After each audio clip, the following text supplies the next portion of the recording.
This is kind of a special Rick's Corner to me. Actually, it's a very special Rick's Corner to me. It's really not about bodybuilding or wrestling, although it kind of pertains to it in a very special way. This is a tribute to my mom. My mom passed away a few months ago at the age of 97. She was very close to me. She was a good supporter of me since I lost my father at the age of 18. She was there through my wrestling career and my bodybuilding career, all my careers. And I can only say that I loved her very much. She was one in a million, and she was always there for me. And I'll always be there for her, as I was.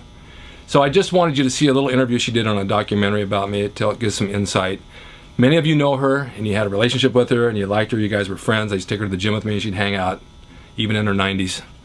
And now she's gone, but not really. She's with us. So watch this, and I hope you enjoy it. It's pretty cool. For a number of years, and he was born in July when it was terribly, terribly hot there, like 109 degrees. We had no air conditioning in the old house that we lived in, and a hospital that I went to had lost their air conditioning. I thought, oh my God, what a terrible time to have a baby. He was a darling little boy. I enjoyed every minute that I had him, but he was full of humor. Even when he was tiny, when he was 2, 3 years old, he was just a pleasure to raise. Then as he grew up and started to like music, and he began playing the guitar and bringing his friends home, and my husband and I would make preparations for them to come, and we would have refreshments, the boys sitting around and playing, and they had a wonderful band and won a contest there where they sent him to the Hollywood Bowl. And I thought, sure, he was going to make a great big name for himself with music. And at the same time, he was also a very good artist. So he had really 2 careers that he could have followed in. So what did he do? He decided he wanted to be a wrestler, of all things, something that I never had thought of. But Rick used to go to the stadium there, Stredic Stadium, and watch the wrestling with his dad. And I think it kind of rubbed off on him a little bit.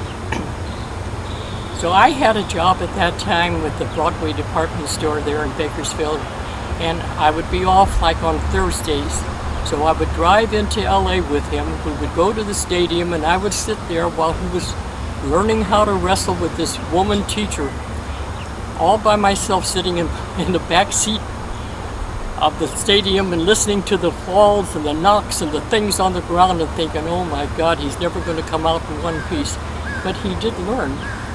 So then we eventually moved to Los Angeles, and he started going on trips to wrestle in other states and other places. Well, that didn't last as long as I thought it would, because he had met a girl that wanted to get married.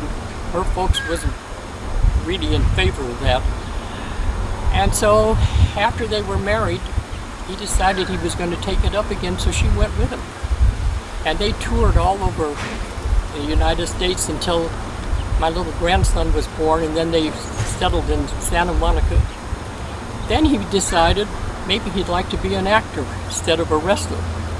So he started sitting out on the beach with Arnold Schwarzenegger.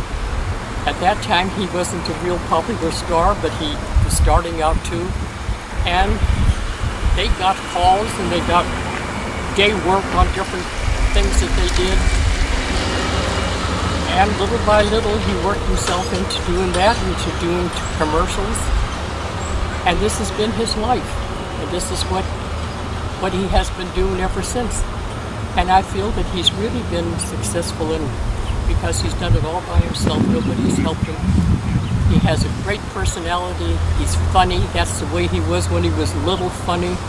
In fact, I went back to my high school reunion when it was 60 years away, and the teacher that I ran into there was the same teacher that he had.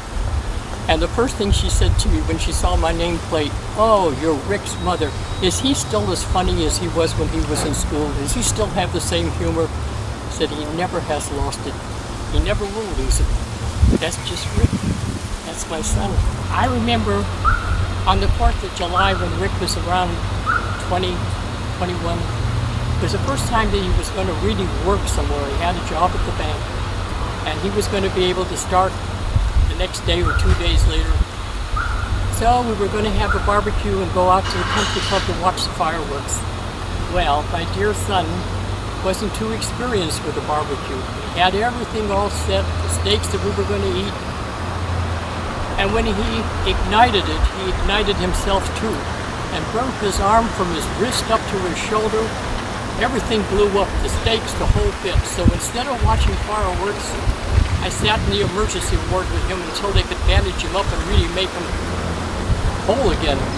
Well, he couldn't start to work because he couldn't put a shirt on, he couldn't put a jacket on. I mean, the job was going downhill right away. But in so he got better and he was able to work for a while. But that was just one of our experiences with him growing up. It was with barbecue. I had a little thing about making bombs to blow up little trees, and I had some gunpowder. And I had the gunpowder sitting next to the lighter fluid. Without looking, I went to reach for the lighter fluid, I grabbed the gunpowder, and when I threw it on the coals to keep them going, it exploded in my hand and blew my shirt off, and blew my arm up. That's good for you. It was one of those little accidents, you know, that just happened, like all the rest of them that I had. Anyway, that's what happened. This is one of my 3 favorite girls. I got my wife, and I got my daughter, and I got my mom, who's also one of my best friends. And I just love being around her. That's just Rick. That's my son.